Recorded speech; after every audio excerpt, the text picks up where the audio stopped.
my god, this is so depressing. God.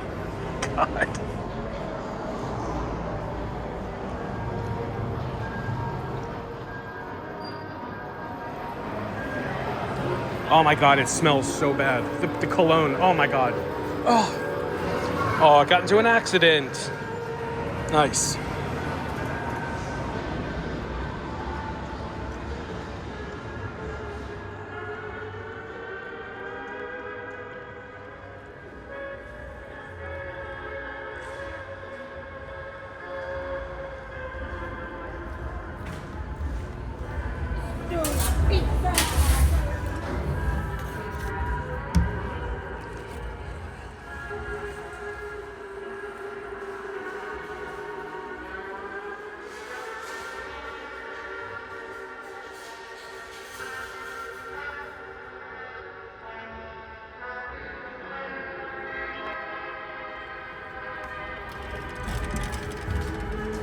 This is closed. Okay, well, there's rats fighting.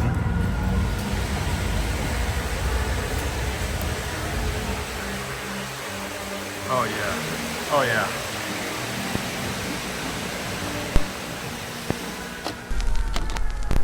YouTube.com/Sal.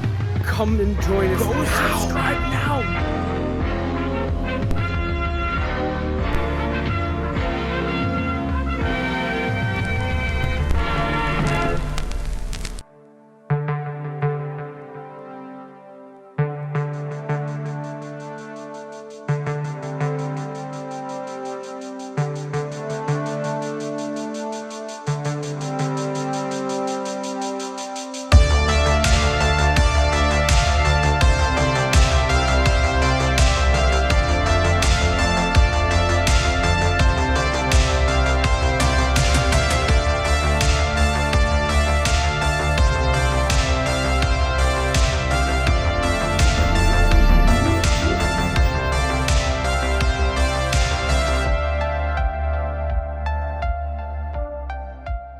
Hey, what's up, Legion? My name is Sal, and this is another expedition log. Today, we're finally visiting my new local mall, a legendary Taubman that retains most of its 1980 aesthetic language. And then we're embarking on a grand side quest to see 3 incredibly rad mini malls across Virginia and Maryland. As always, I hope all of you are well out there, taking care of yourselves and avoiding all the things that usually make people sick this time of year. I actually came down with a nasty cold last month, the day after I got all of this footage filmed, which left me without a speaking voice for about a week and a half. It's also the start of concert season, so I'm in and out of different concert halls with my violin every week, and I wouldn't have had a chance to get back out and film everything you're about to see until December at the earliest. I do apologize that this episode's a bit tardy, Legion, but I physically couldn't have finished it any sooner, and the footage you're about to see is peak ExLog. This is going to be a really fun episode, and a long one at that. So grab a drink and a snack, get comfy, and get stoked for a massive journey today. Thanks especially to my patrons, elite explorers, super chatters, and everyone who has purchased merch from my website recently. All of you rock, and I really appreciate the support so much. I just sent out another batch of photos and Eternal Dead Mall Leaf bookmarks, so if you've placed an order with me, please keep an eye on your mailbox. You can follow me between expeditions on Instagram and Threads at Salvatore Amadeo and on Blue Sky at quitestudios.com. If you'd like to chat with me in real time, you can join my Discord server by going to discord.gg/dmod to join. Links for everything are down below. The Taubman that I'd like to introduce all of you to today is doing great, and I'm grateful for that because it's where I go to do errands and hang out with all of my imaginary friends. So today, for your consideration, I'd like you all to come take a walk with me through the Fair Oaks Mall, along with a side quest to the Fair City Mall, Huntsman Square, and Langley Park Plaza. But first, a word from our sponsors. The 1985 JCPenney Back to School Sale and the return of Mr. Ray's Hair Weave. Enjoy. I think I will continue after these messages. It's the JCPenney Back to School Sale with jeans. For the big man on campus, 25% off, plain pocket. The JCPenney Back to School Sale. Send them off looking smarter than ever. You're looking smarter than ever, JCPenney. You you could win a trip for four to the 1987 Major League Baseball All-Star Game in the Giant Food Orioles All-Star Sweepstakes. For details, visit your nearest Giant Food store and keep watching DC-20. If you want a better social life, try Mr. Ray's way. if you want to succeed in business, Try Mr. Ray's way. if you want people to take notice of Try you, Mr. Ray's way. why should you let your hair be the cause of your problems when a Mr. Ray hair weave can change your life? A Mr. Ray hair weave is the same as your own hair. You can shower, swim, and sleep in it. So don't be a wallflower when you can be the center of attention the Mr. Ray way. Call 587-0555 or visit Mr. Ray at 7908 Georgia Avenue, Silver Spring, Maryland. You'll love it. Your time has come to visit another universe, featuring the latest works from Wizards of the Coast, including Magic the Gathering's Mirage. Find it all at Another Universe now with 7 locations.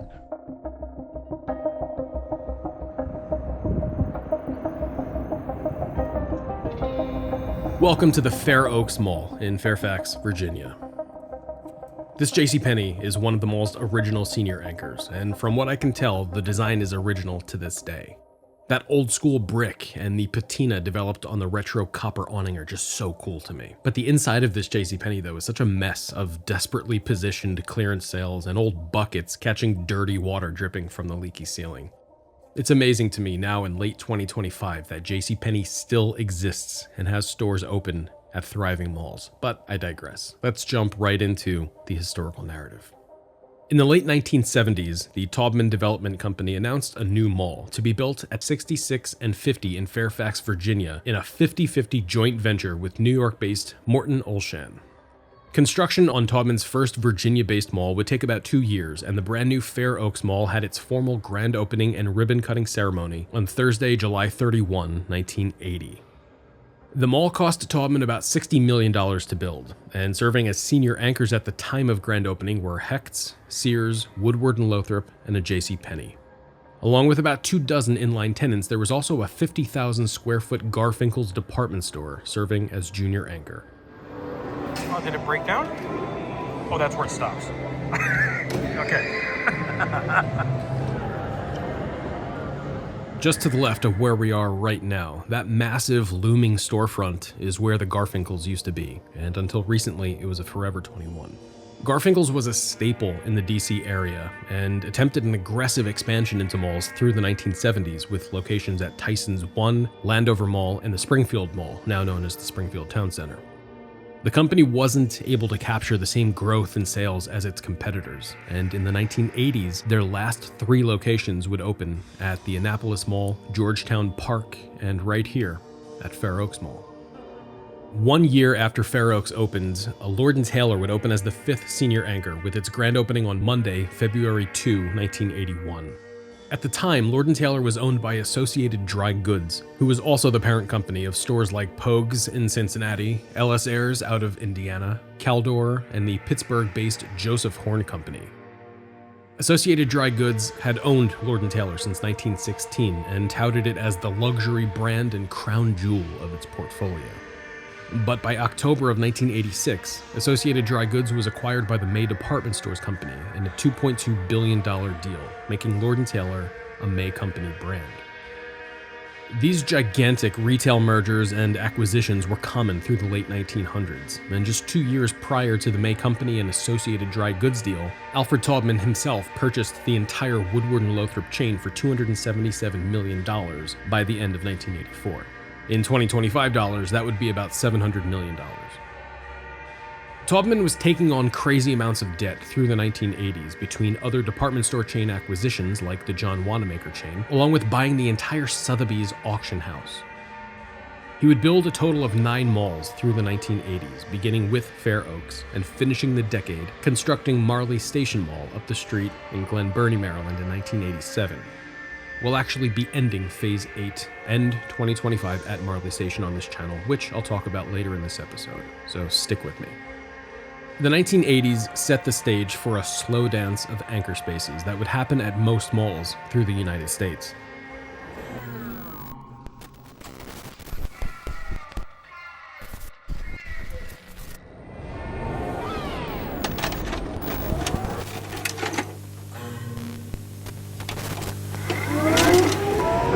I just ran out of storage space on my phone as I was recording, so I just went to the bathroom and I hid in a stall to delete a bunch of pictures, and my phone was like glitching out. It wouldn't show me the deleted album, and it was just a whole disaster. And I'm really hoping that it's not an omen for how things are going to go here, because I just started this shoot. It's all good. We have a lot more footage to go through here. I got a lot more stuff to shoot. So let's go and see the rest of the mall. Companies like Associated Dry Goods and the May Company owned several individual department stores, and when big parent companies like these two merged, it often left malls with numerous anchor spaces held by the same owners. The unintended side effect of these mergers was a similarly unavoidable expanse of retail cannibalism. Obviously, this wasn't a good strategy to let fester, and by the 1990s, we would see the anchor spaces shuffle at malls around the country. Garfinkel's was struggling through the mid-1980s, with nearly $250 million of debt after its aggressive growth in the 1970s. The chain passed between 3 owners over the course of the decade, ultimately landing in the hands of Raleigh Stores Corporation in 1987 for $95 million, which was funded by a holding company in the Middle East. By 1989, Garfinkel's declined to renew their lease at Tysons One, and the following year the store shuttered their Fair Oaks Mall location. By June 21 of 1990, Garfinkel's filed for Chapter 11 bankruptcy and would go defunct shortly thereafter. Woody's would open a discount home goods store in that space for a short while, but they would also close after a few months. Garfinkel's departure left a sizable crater in the Fair Oaks concourse, and even back then, people must have been gawking at the new vacancy. This Saturday only, 8 a.m. to 10 p.m., it's the spectacular one-day sale at Woody's. Find one-day only savings for every room in your home.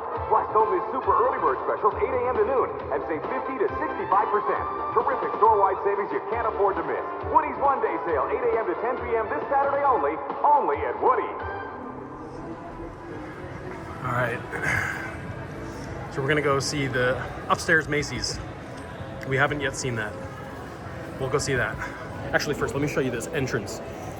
This is probably where we're gonna leave. It's not where we came in, but this is where the Cheesecake Factory is. And it's like this weird dead-end entrance. Take a look, it's really cool.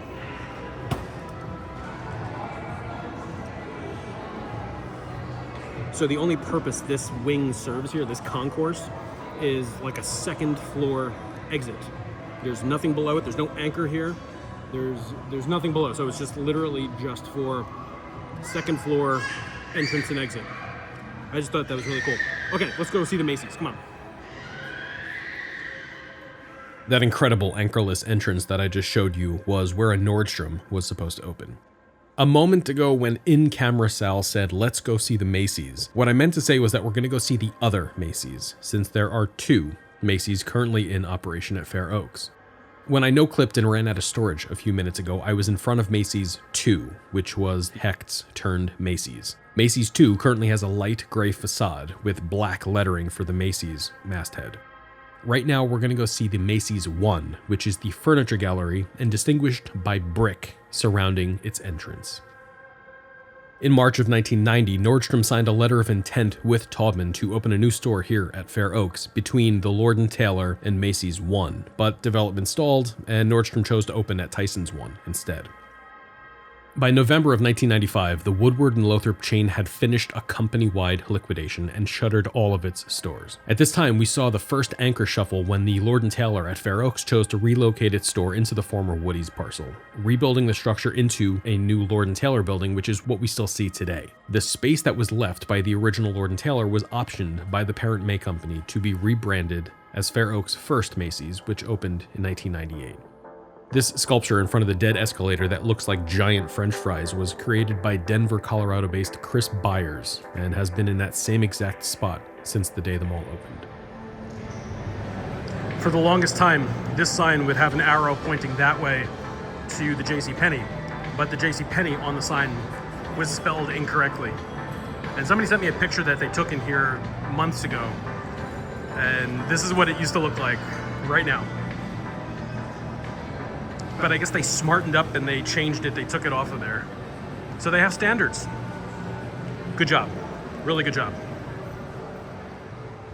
Right now we're looking at the former Sears courtyard with an original untitled sculpture from 1980 by Israeli artist Buki Schwartz.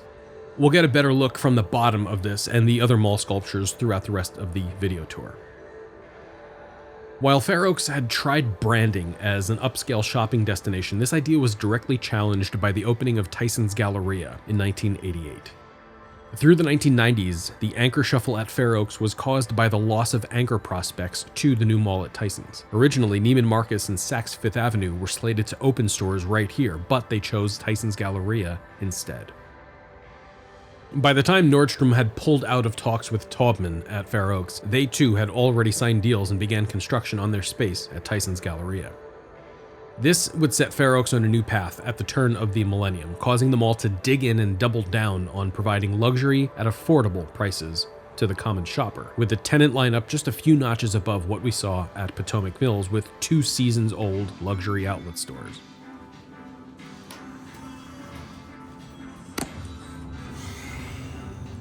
Nice.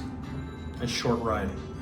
Taking a right out of the elevator here brings us to the courtyard that was first built to serve the Woodward and Lothrop, which was later converted to a Lord & Taylor when they moved into the vacant Woodies in 1998. Today in 2025, this is the deadest part of the mall, and it gives huge Marley Station energy. Right here we can see multiple vacant storefronts that management failed to lease, now dedicated to an Amazon locker, a Muslim prayer room, and a vintage car showroom with no lights on inside. To our left is another original sculpture that opened with the mall in 1980 by American sculptor Linda Howard. In 1978, Ms. Howard was commissioned to create a sculpture for the 1980 Winter Olympics. She created a piece named Maya for the 13th Winter Games, nearly identical to what we see here at Fair Oaks.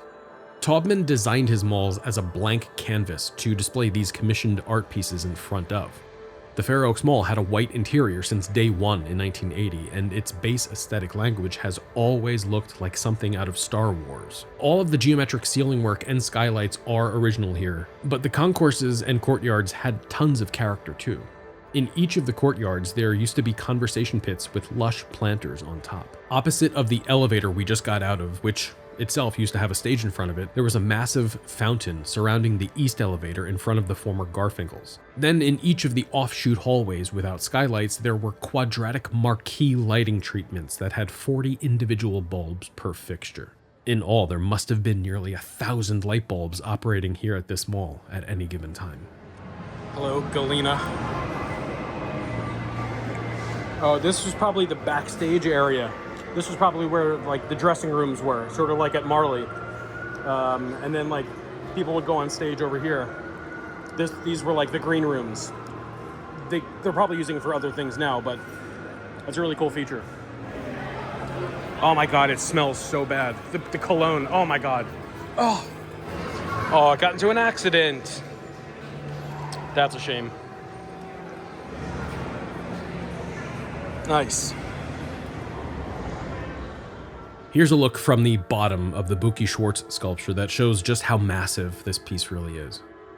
Taubman was incredibly passionate about making fine art publicly accessible, and he commissioned work from the finest artists around the world for each of his malls. There were 5 pieces installed here at Fair Oaks when the mall first opened.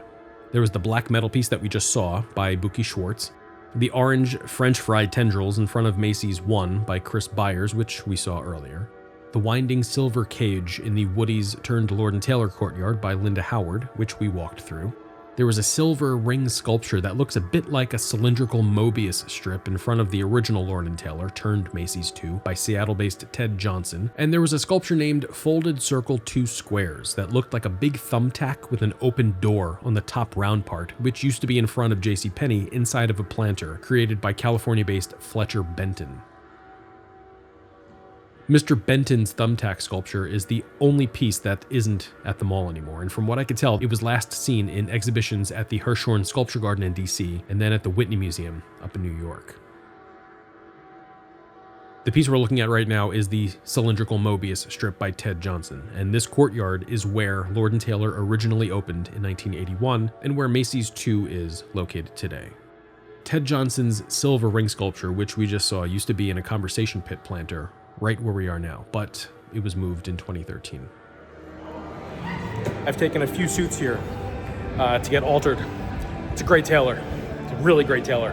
It's like my hometown local tailor that I go to. And I could go on for 10 minutes about tailors, but I'm not going to do that. Let's keep going. By the turn of the millennium, changes were afoot at Fair Oaks. Directly across 66, the Fairfax Corner Shopping Center opened in 2003 as a direct threat to business at the mall. And a few years later, in 2006, the May Company was acquired by Federated Department Stores for $11 billion. In 2025 dollars, that's close to $25 billion. Because of this deal, all Hecht's stores would now fall under the Federated umbrella, and the Hecht's here at Fair Oaks was rebranded to a Macy's that same year, which is the Macy's 2, or the second to open, that we just saw in front of the Fairfax Tailors. So it was at this time that Fair Oaks would be operating two concurrent Macy's. One would be the formal Macy's masthead, and the other was reconfigured to a Macy's furniture gallery. Both Macy's locations are obviously still open here at Fair Oaks to this day. A couple of years later, after Macy's 2 opened, the old Garfinkel's was briefly used as a Mastercraft furniture store in the late 90s after sitting vacant for a decade, but the store only lasted a short while. The space was renovated into a Forever 21, which opened in 2008. Taubman and Olshan successfully navigated the mall through the 2008 recession, and into the 2010s, they were looking for ways to keep the mall competitive against other malls in the area. Then in 2011, a new Apple store opened here at Fair Oaks, which immediately brought in tons of traffic. 2 years later, Taubman and Olshan began a renovation project to update and modernize the mall. By November of 2014, the renovations were completed, which saw the removal of the marquee lighting, live plants, conversation pits, and fountains to make way for cell phone charging stations, along with updates to the entrances and signage inside and out of the mall. And I can't say that I'm a big fan of what they've done to the place. They should have kept it the way it was. Attention shoppers, just recently it occurred to my bank account that working as a janitor mopping up soda at Tyson's was not adequate to fulfill the needs of my new wife, Gina. I placed that greasy old princess finger of hers inside my wedding ring last month and subsequently realized that her needs were much more advanced than I was used to with Queen Marna. I do regret my choices in life. That's me, right there. I'm famous. Look at me. Sometimes I think about how me and Marna used to go skinny dipping in the mall fountain and take road trips back at home down the old hot dog highway. She sure was special. I got another letter from the Siglio Trace Correctional Facility down in Juarez from Marna, but this one was shorter. It says, "The men with masks are kidnapping me tonight back to the United States, but I'm not allowed to say where. Stewie, I need you to read, spelled R-E-I-D. between my lines. You're so good at that, honey bear. Your pen Spelled P-E-N-N. makes my rosebud greasier than that sweet Carolina barbecue sauce. This is my final correspondence. Remember those meatball games we played at J.C. Penney Rose?" And that's the end. I am done with Gina. We are divorced, and I am quitting this mall job. Looks like my grease queen Marna is back on the table and headed up to North Carolina. I gotta go save her. Free Marna! Oh.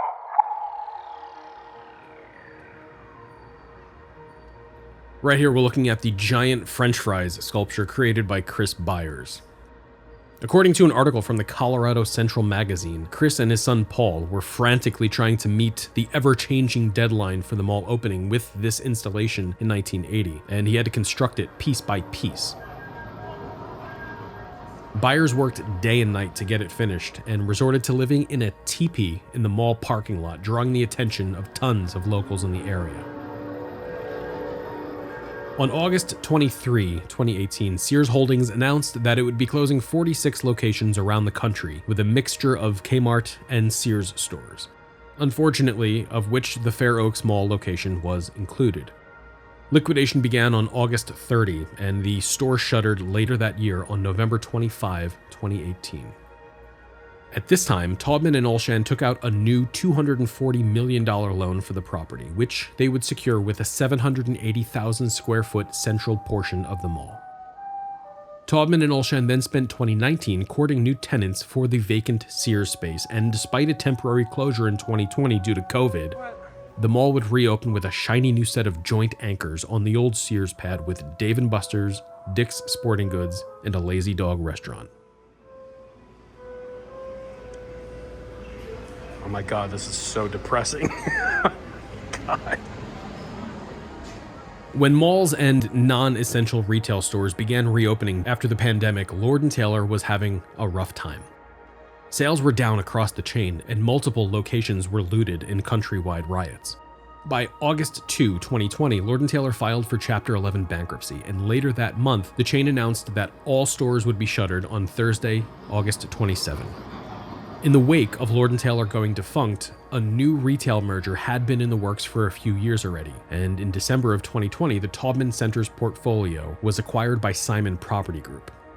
Simon paid $3.6 billion for the merger and would let Taubman continue to manage their own portfolio, just under the watchful eye of the Simon umbrella. By mid-2024, Taubman defaulted on their $240 million loan for Fair Oaks, and Simon wasn't having it. But the bank agreed to let co-managing partner Olshan buy out Taubman's interest in the property and to extend the mortgage balloon payment to 2029, giving them some room to breathe. Olshan essentially bought the mall from Simon by way of Taubman and now owns 100% interest in the property with full autonomy to manage and lease. I showed up in early September of 2025 with my camera to film the footage you've been watching, and just days after capturing this footage, I read an article that the Fresh World International supermarket chain plans to construct an 80,000 square foot grocery store right here at the Fair Oaks Mall. They filed a zoning request on September 17 to have the land repurposed, and they're currently under contract to purchase the vacant 168,000 square foot building, which Lord & Taylor previously purchased for $27 million in 2006. I'll be keeping an eye on the mall to see how this plays out. Okay, so this is my home mall. This is where I go if I need to go to the mall, like on a regular day. I don't come here to just like take pictures and stuff. I just come here to shop and like do stuff. So I don't want to overstay my welcome here. You know what I mean? God, I'm like dying right now. I just climbed up some stairs. There's 3 mini malls that I wanted to show you all. First, we're gonna go to the Fair City Mall. It's right up the street. It's a really cool little tiny mallway, but it's like super retro. It's vintage. The second place we're gonna go to is Huntsman Square. It's a little bit further down, but still pretty local. It's really cool. It's got like a giant food, and it's like one long concourse. So it'll be quick, just like, and there's the wind again. Just like the Fair City Mall, it'll be quick. It'll be a quick little tiny expedition, side quest. So we'll do Fair City Mall, we're gonna do the Huntsman Square mini mall, and then we're gonna go out near College Park, Maryland, and I want to show you Langley Park. It's a little like concourse. There's like a fountain inside. There's neon, and hopefully I'm trying to time this so that by the time we get there, you can see the neon, and it's like dark out or whatever. So, quick, done. You ready? Ah, shit.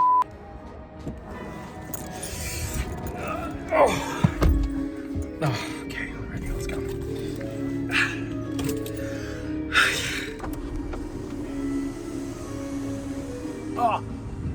Okay, so here we are embarking on the grand side quest to clean up 3 locations around Virginia and Maryland that I failed to film over the course of this entire tour. The first place we're going to is right up the street in Fairfax, called the Fair City Mall. It's a charming little retro-cladded courtyard that used to have an extending concourse back in the day, but now in 2025, the courtyard is hidden behind the veil of a massive strip mall, and if you blink, you'll miss it. It actually reminds me a lot of the configuration that the 94th Street Mall had in Ocean City, Maryland. Fair City Mall has an awesome Mama Lucia pizza place and a movie theater, so let's go take a look and grab a slice.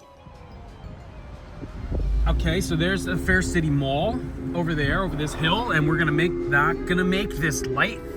I'm gonna go there in a second. And this is it, the Fair City Mall. Here we are. It's a strip mall. It's 90% strip mall. It's 99. It's like 95% strip mall.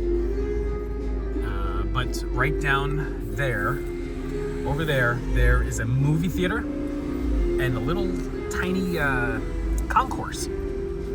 courtyard. It's more of a courtyard. It's not even a concourse. It's just like a courtyard with a couple of things. Your book bag's open, bud. What are you doing? Okay, we're gonna park. We'll park over there. Let's park over there. Oh, let's park over here. Oh, turn the motor carriage off, and let's go.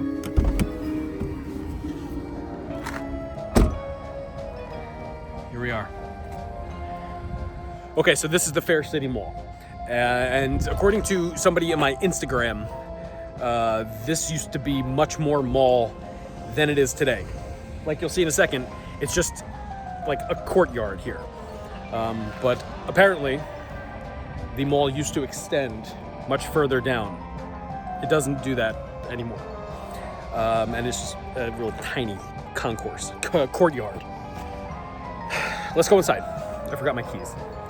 I was actually filming and I forgot my keys in my man purse. Whatever. Everything is fine. I gotta lock it. Okay. Fair City Mall. Courtyard. The Fair City Mall courtyard. Let's go see what it looks like. Fair City Mall was developed by the Saul Real Estate Investment Trust and had its grand opening on November 14, 1974. At the time, the 75,000 square foot mall had a 2-story interior concourse that ran from where we are right now all the way up to Main Street to our left. By 1980, the tenant lineup had taken on more factory outlet tenants such as Linens and Things and the Great Factory Store, which had up until then only had stores throughout New England. Through the 80s, the mall had tenants such as Sam's Tailoring, Chesapeake Bay Seafood House, The Hair Affair, David Zellman Optometrist, and Pascalino's Pizza. Over the years, bigger tenants were signed for this mall, and as they came in, the interior concourse would be demolished in parts to make room for these new, bigger stores. By the 1990s, the mall had been entirely redeveloped, with no sign left of the 2-story concourse and only had this small courtyard left.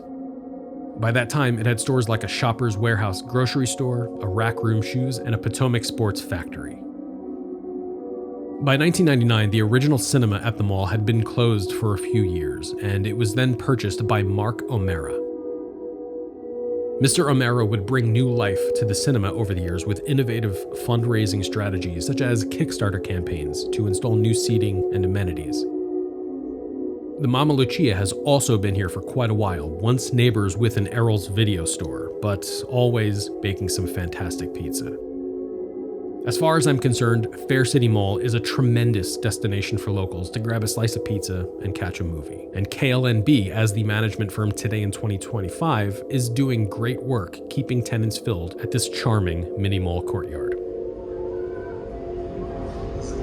So my guess is that the mall used to extend down this way. So the movie theaters are right back here, and like the common area with, I guess, like a place for you to eat. And back in the day, this used to be the concourse behind me.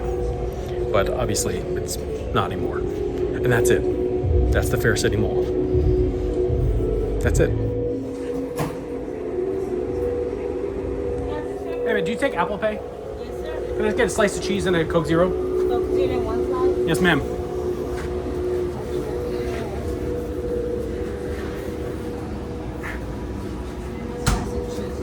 Yes, ma'am. Thank you.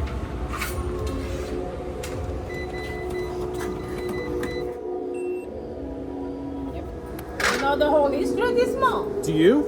Yes, some of it. 87. So you opened in 1987, the year I was born. Wow. Yes. So did the mall used to go down that way? Yes, it used to go down that way. That way, but not that way. No, not that way. That way. That way. Where the DSW is. Yeah. There used to be another door. Okay. And that's where we were. Okay. When we opened, it was Arrow's video here. Yeah, okay. Okay. And then it went back upstairs. Yeah. Because, you know, Blockbuster. Sure, of course.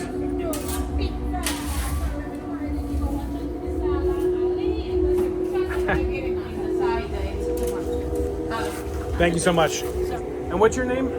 My name is Rosa. Rosa Salvatore. Good to meet you. Salvatore, where are you Jersey, but Calabria. Sono calabrese. Lo studio per 2 anni in università, ma non sono fluente. I tried. I live nearby, so maybe I'll come talk to you. I'll see you again. Ciao.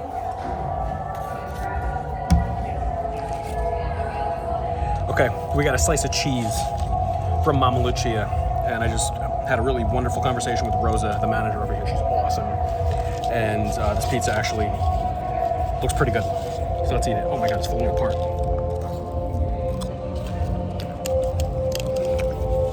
Pretty good. Okay, so the flop isn't everything. It's not all about how stiff the pizza is when you eat it. It's about how it tastes. And this pizza,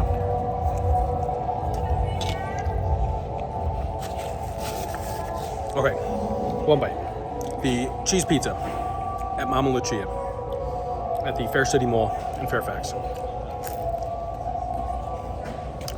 Yeah, that's what's up.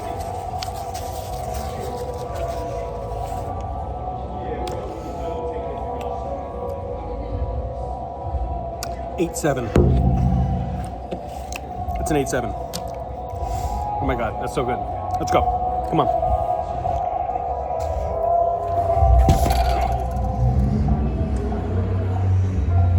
Oh, I wish the marquee lights were on. That's such a bummer. That's the way the mall used to go. That's what Rosa was saying. That the, like this interior mall entrance is the only thing that's left. And the mall used to just go all the way down that way.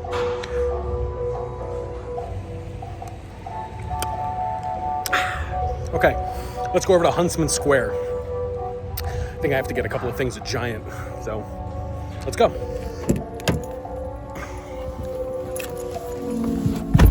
All right. Okay, so that was the Fair City Mall. Awesome. And now we're going to Huntsman Square.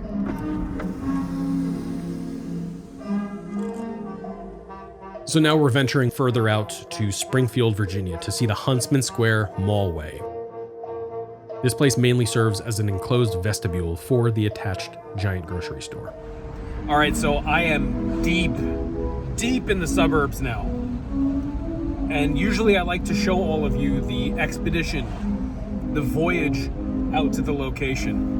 And it's only like 15-20 minutes from the Fair City Mall to Huntsman Square. But this is just suburbs, and it is the most boring drive I think I've ever taken from one mall to another. This is miserable. The next thing you see is going to be when we pull up to Huntsman Square. Because if I don't listen to music or something right now, I'm gonna fall asleep at the wheel. Here we are at Huntsman Square. Just Huntsman. Okay.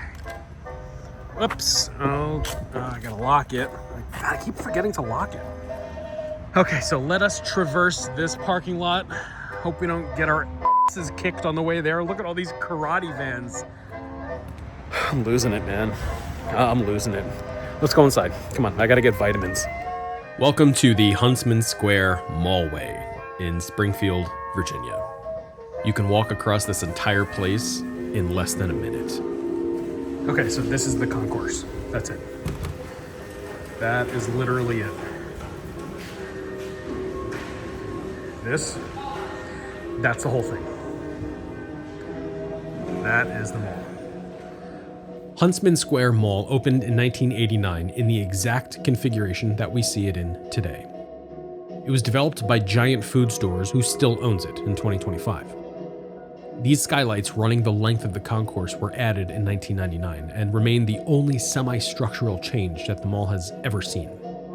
This charming mini-mall really hasn't changed since the day it was opened, and it was named to accompany Huntsman Park and Huntsman Lake, which are located just up the street to the north. A renovation was completed in 2017 just to update the signage, interior lighting, and fixtures, with changes made to the exterior entrances to the mall, and Kane Builders served as general contractor for the project. This quaint mini mall reminds me of a smaller version of the Beltway Plaza Mall, which also has a giant food store as anchor at the end of its enclosed concourse. Huntsman Square has tons of charm, and looking at its Facebook page, you can tell that the locals always love coming here for community-hosted events. It actually makes me want to dust off my own Magic the Gathering Commander decks to come play some Friday Night Magic here in the concourse. Okay, I think I walked across that entire thing in like 20 seconds or something like that. There's really nothing here. It's just like, it's okay. The way I would describe this to somebody is it's like a vestibule for Giant. I actually do have to go into Giant because I need to get some vitamins. And that's how I'm justifying this trip to Huntsman Square. So let me pick up some vitamins and then we'll get on our way.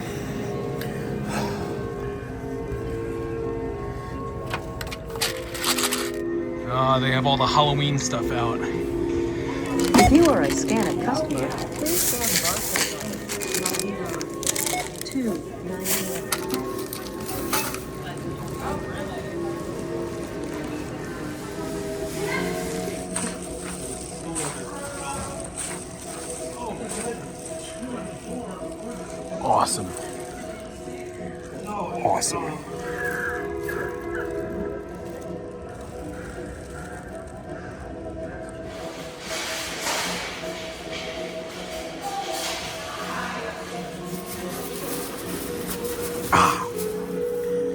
Pinched my hair.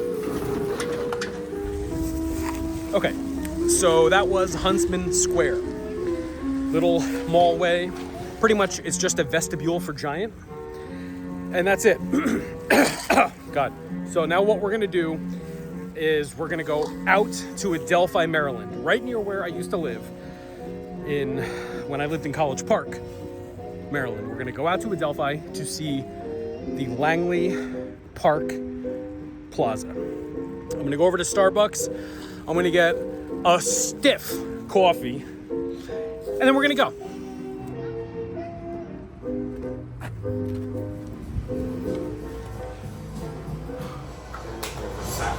Thank you.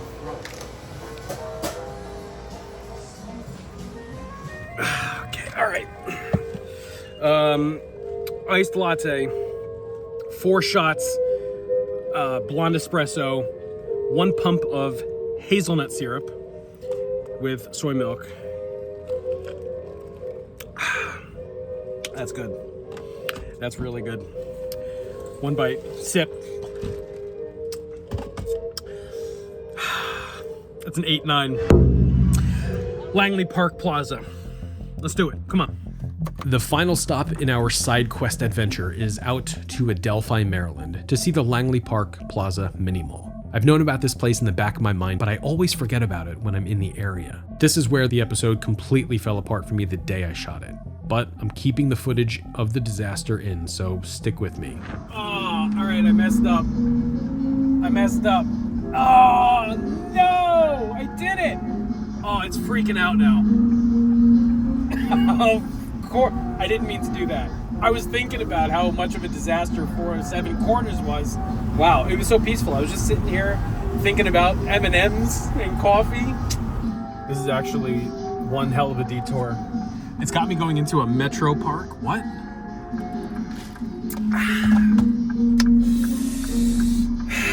All right, let's go. All right. Okay, nobody's coming that way. Whoops, watch the curb, Sal. Oh, I always try to film the underpasses. That's like my thing. I think it's just so cool. Oh, all right, going this way. Oh my God, I almost did it again.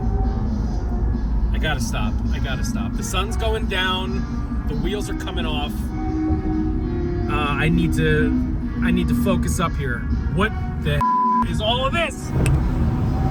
All right, so Galactus here is driving, and I'm gonna eat some M&Ms and drink some coffee. I got the share size, just a small big back move on my part. Peanut M&Ms, it's like a 9.2. If you're going on a road trip, the 2 best road trip snacks: peanut M&Ms and pretzel cheddar combos. That's the move. You get a big coffee, 4 shots of espresso, some M&Ms. You just let your car drive. Easy. Okay, everybody, say hi to Tyson's. There's the Tyson's Corner Center, right there. And the Tyson's Galleria is all the way back there. Bye, Tyson's. Oops. What's up, Maryland? All right, we are taking exit 29 for Langley Park. Let's get on University Boulevard. Okay. Okay, we got 2 miles to go. And I totally could have done this when I did my Wheaton Plaza or my PG Plaza episode. Man, this whole area is just like check cashing places and pawn shops. Okay, here we go. All right, come on, buddy. Let's do it.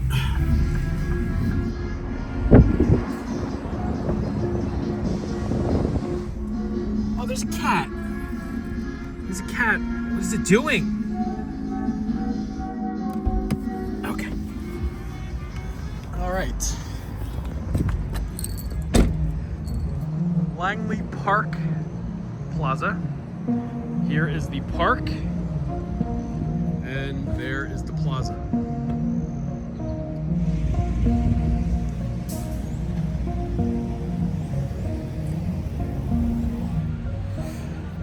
Okay, so once again, we are presented with a strip center.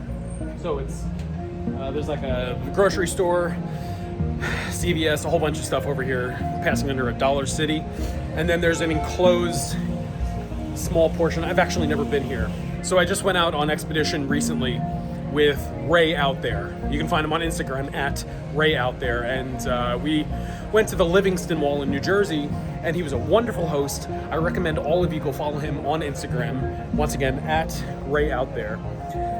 And he told me about the Langley Park Plaza, and I saw his photos on it on Instagram, and he told me to come visit it. So here we are, and this is it. This is the entrance. So let's go inside. Come on. Brace yourselves for Maryland's most glorious mini mall fountain and bear witness to its legendary array of mind-melting neon. This tiny courtyard packs one hell of a punch, and I tried planning the expedition to get here just when it got dark so the neon would hit even harder. This is closed.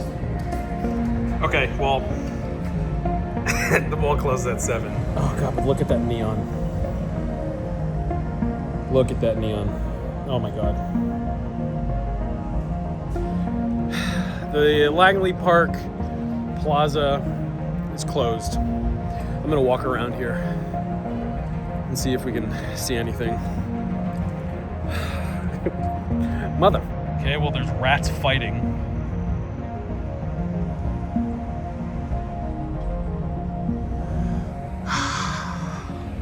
Let's walk around the back here. Let's just see.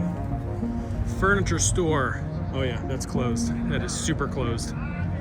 Okay, if Langley Park Plaza was like bigger and it had like more stuff in it, there was a stairwell, I tried to open it.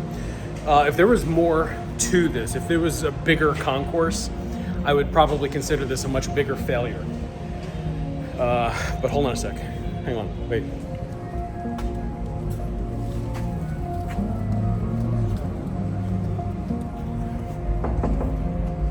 My wallet's in there. That little guy you just saw walking around inside there, I don't know what his capacity is in this establishment, but I tried to talk to him to gain access into Langley Park Plaza, telling him that my wallet was inside, that I needed to get in to find my wallet, and he just wasn't having it. This is an L. This is definitely an L. The L's on this channel are rare, and we're just gonna take it. Every so often in my expeditions, I face defeat and take the L. It It's not common, but when it does happen, I'm always stuck with an itchy brain all bricked up after failing to see the inside of a location. But the good news is, if you're seeing this failure footage, it means that I stuck with it and persevered to go back and make it right. So it's the next day. Last night was a complete failure. I was not going to come out and try to film Langley Park Plaza again. Because really, when you look in the front door, what you see in there, that's the whole place. But on my way home last night, I was just thinking to myself, man, Sal, you've changed. You've changed, dude. Back in 2017, 2018, you would have done whatever you could to go back and see that place, even if it's super tiny. So I'm on my way to rehearsal right now up in Baltimore, and I left a little bit early. And I am sitting in the country's worst traffic on my way to Langley Park Plaza, so I can walk in to show you the inside of this small courtyard.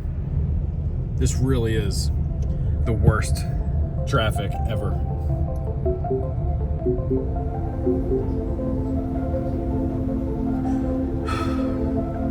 Come on, okay, there we go.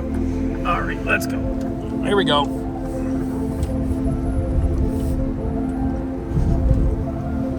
All right, we are gonna park in the same spot. You know what? No, I've got my violin with me, and I don't trust like that, so I'm gonna park actually really close to it. It's a nightmare. Here we go. Okay, this looks good. Let's park right here. Okay.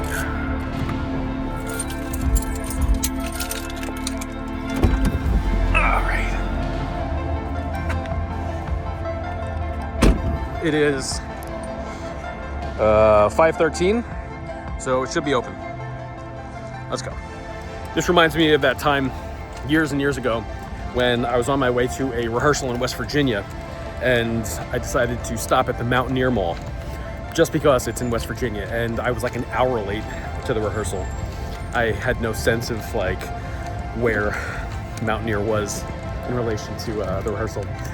This is feeling just like that. Anyway, we're here at the Langley Park Plaza shops again, so let's go inside and see what it looks like. Come on.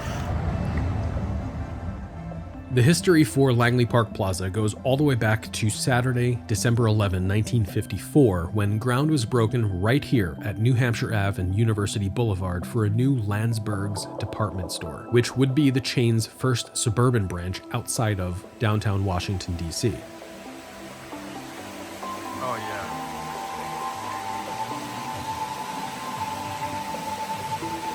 Oh, yeah.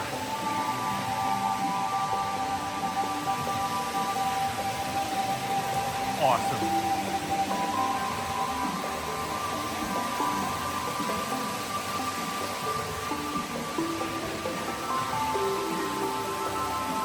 This is awesome. Shoveling the frozen earth that day was president of Landsberg's Ralph L. Goldsmith and 8-year-old boy Randy Gibson, who was the son of Landsberg's executive VP at the time. Construction took just under 1 year to complete, and the 3-story Landsberg's department store had its grand opening and ribbon-cutting ceremony on Monday, October 17, 1955.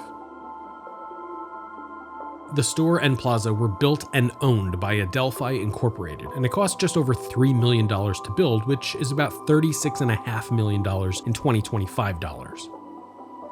Adelphi leased the building to Landsberg's for a term of 30 years, with options for 10-year renewals afterwards. Attached to the massive department store was a single-story strip mall featuring about a dozen tenants that included a People's Drug and a giant food store, which cost about $1 million. Landsberg's expanded through the 60s and 70s, including new stores at Tyson's Corner Center, the now defunct Rockville Mall, and the Springfield Town Center, then known as Springfield Mall. But by June of 1973, the chain was ranked the 8th most successful among retailers in the DC retail market, and it only had sales of about $28 million. With all of its new debt the company incurred expanding into the suburbs, Landsberg's would file Chapter 11 bankruptcy and subsequently liquidate and shutter the entire line of Landsberg's stores. When Landsberg's closed, the top 2 floors were converted into an S. Klein on the Square department store for a few years. By 1978, the Klein's chain had gone defunct, and the shuttered Langley Park Plaza store would sit vacant for a few years into the 1980s until a Kmart opened in the space. During Kmart's occupation, only the top floor was used as retail space, and there was a lower entrance next to the strip mall. Kmart shuttered here at some point in the 1980s, and the store was subsequently turned into a Toys R Us, which received its own remodel in the 90s to feature the curved glass entrance that you can still see today. In 2001, the strip mall level entrance to the Toys R Us was closed off, and the bottom portion of the building was redeveloped into the Plaza Shop's mall courtyard with the exact aesthetic language that we can still see today and where we're walking around right now. The Toys R Us shuttered in 2006, which was an early closure for the chain given its eventual bankruptcy and liquidation in 2018. The vacant Toys R Us would then be converted into a Regency furniture store, which is still in operation today.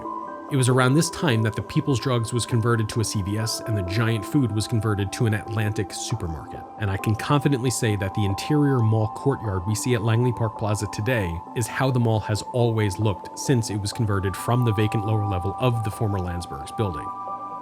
The locals seem to really dig this entire plaza, and I can't see it changing anytime soon. This is the chemical TV we have. What is that? This one? What is it, like a patch? Yeah, patch. Oh, so yeah, I'm going to use the fabric to just stitch up a bag that I use for my violin. Thank you. You have a bag?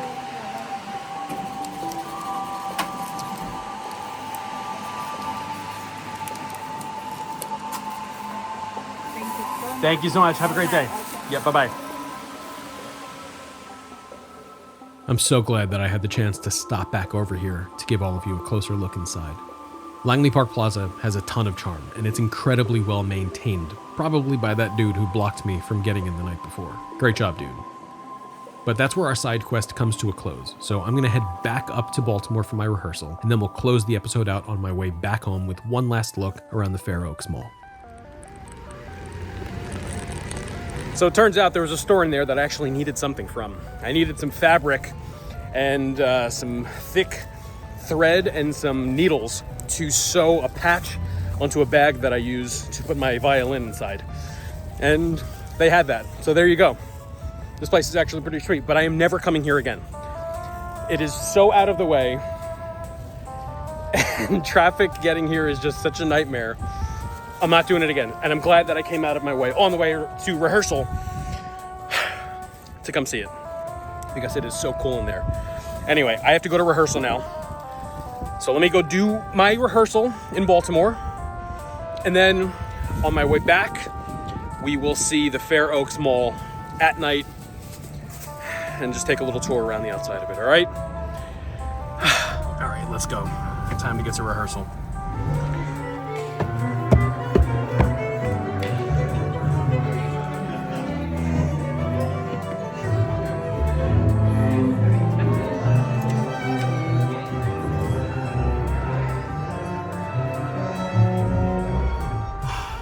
It doesn't matter what time of day it is, there is always traffic right here.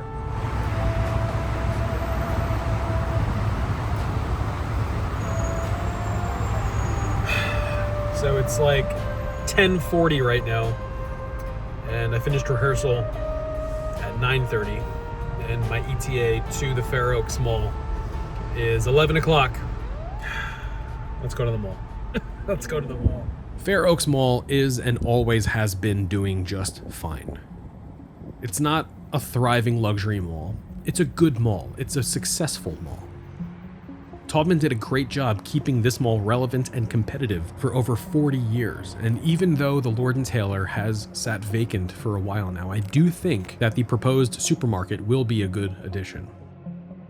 Taubman himself said that malls were on a trajectory to be more of a sensory experience rather than a place just to buy clothes and trinkets. Places like a Dave & Buster's and more restaurants give locals a destination for memories. Right now, I think we're seeing a shift where successful enclosed malls are starting to offer more experiential-based anchor tenants, and expansive outdoor power center strip malls are starting to take on more traditional tenants. Just recently, the Apple Store here at Fair Oaks decided to move out of the mall and reopened adjacent to the property right across 66 at the Fairfax Corner Shopping Center. I think it was a great move, and Fairfax Corner is always crazy busy, but so is Fair Oaks. Fair Oaks is always busy, and I think both of them are going to coexist successfully for years to come.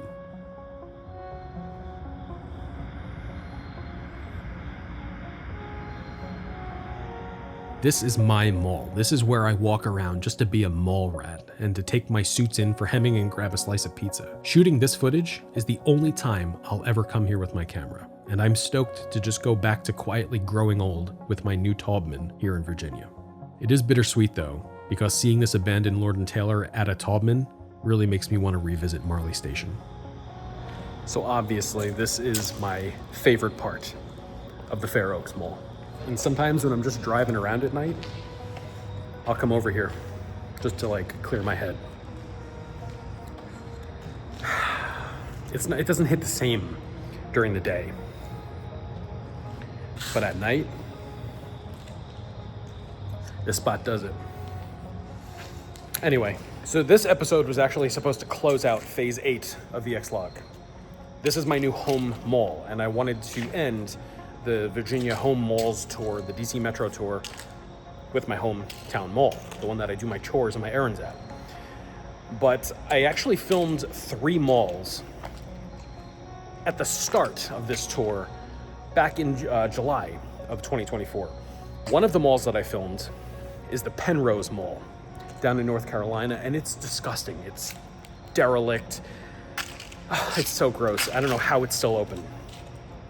That's going to be my Halloween episode. After that, there's 2 other malls that I filmed, the Danville Mall and the Charlottesville Fashion Square Mall. So that's going to be November.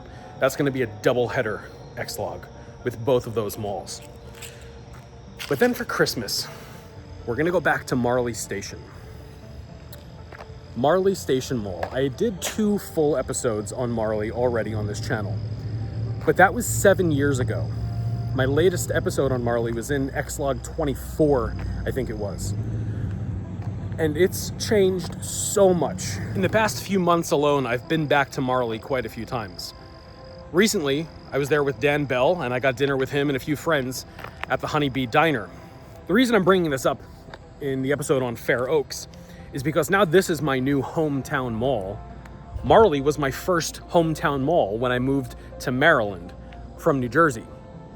So it's almost like passing the torch, and I'm gonna try telling a different story about Marley, and I want to frame it in the holiday season. That's what's going to close out Phase 8 of the expedition log. I have a few more things up my sleeve. So let's get a couple last looks around the Fair Oaks Mall at night when it's asleep, and then we'll close the episode out.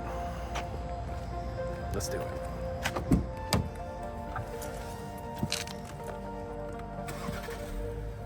I'd like to thank all of you for watching my video. Thanks especially to my patrons, elite explorers, super chatters, and everyone that has bought ExLog merch recently. Filming these episodes in real time every month over the last year has been incredibly challenging, and the gas isn't cheap. So all of you directly supporting me are keeping gas in Galactus and actively advancing the story of the ExLog. So thank you again, I really do appreciate all of you. Please make sure to go follow me on Instagram and Threads at Salvatore Amadeo, on Blue Sky at quitestudios.com, and to join my Discord server to chat with me in real time. Just go to discord.gg/dmod to join. This episode was supposed to be the finale to ExLog Phase 8. My goal was to explore the area and malls around my new home and to have the overall trip conclude right here at my doorstep before we ventured back out into the rest of the country, starting with Phase 9. Over the last year, I've been documenting all of the malls around the DC Metro and Northern Virginia region, and we've seen some incredible locations on this channel. But it was in the abandoned Lord & Taylor parking garage that I decided to extend Phase 8 by 3 episodes, and will now be finishing it with ExLog 141 this Christmas at Marley Station. I think that's a fitting end to an ExLog epoch that saw the passing of the torch from one Taubman to another. I'll be back later this month with my Halloween episode in ExLog 139, which will cover the decaying Penrose Mall down in North Carolina. But until then, please stay safe out there, Legion. Take care of yourselves and have a fantastic day.